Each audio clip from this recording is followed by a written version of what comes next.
Okay, welcome to topic 3. So you're almost halfway done with the course, and I hope you are enjoying it and learning much. So this week, you have a quiz on Sunday. You have an assignment, the evolution of democracy on Sunday due.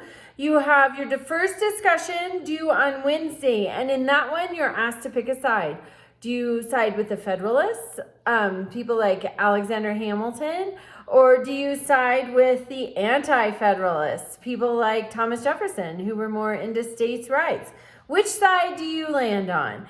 And you're looking at the formation of the countries. So remember the Articles of Confederation, that was the first governing document.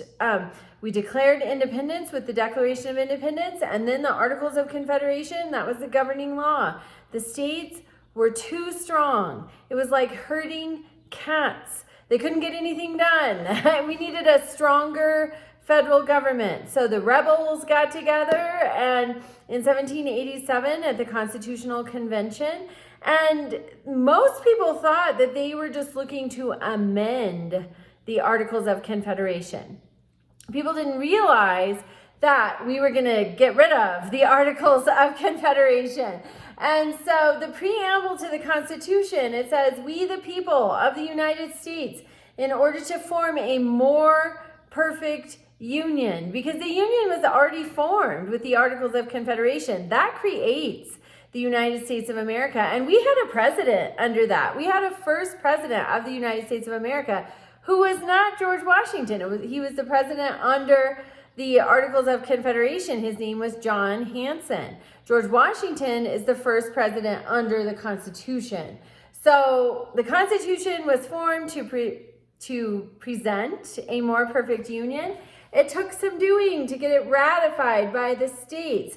Pauline Maier did an entire book, a thick book, on ratification. She goes through each of the states and what it took to get the Constitution ratified.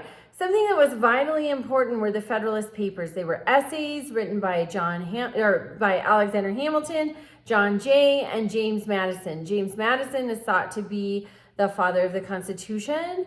John Jay was, I think, the first Chief Justice of the Supreme Court. And then Alexander Hamilton was a huge advocate for a strong central government. He wrote Federalist number 21, which I am sure I will link at some point in my comments in the discussion. And Federalist 21 really dissects the Articles of Confederation and lists out what its deficiencies are and how those deficiencies are corrected in the Constitution. I encourage you to read it. All right, your second discussion, we get the Civil War amendments, the 13th, 14th, and 15th Amendments. It's interesting because the 13th Amendment ends slavery for the whole nation. The Emancipation Proclamation ended slavery in the Confederate States. But the 13th Amendment ends it for the whole nation. Very important amendment. Took effect right away.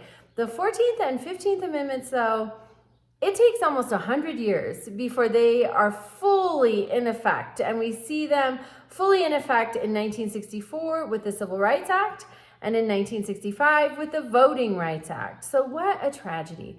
What a tragedy that it takes 100 years for these constitutional amendments to really be put into effect. And in many cases, especially like the 14th Amendment, it was circumvented by our own Supreme Court with decisions like the Plessy versus Ferguson case. So it's a fabulous time in history. It's a fabulous time to be studying history. Make sure in the democracy assignment, read the instructions.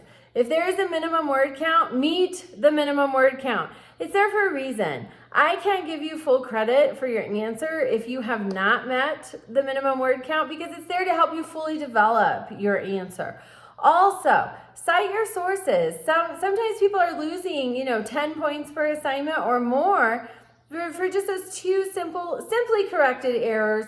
So meet the minimum word count, cite your sources, reach out to me with questions, and have a wonderful week.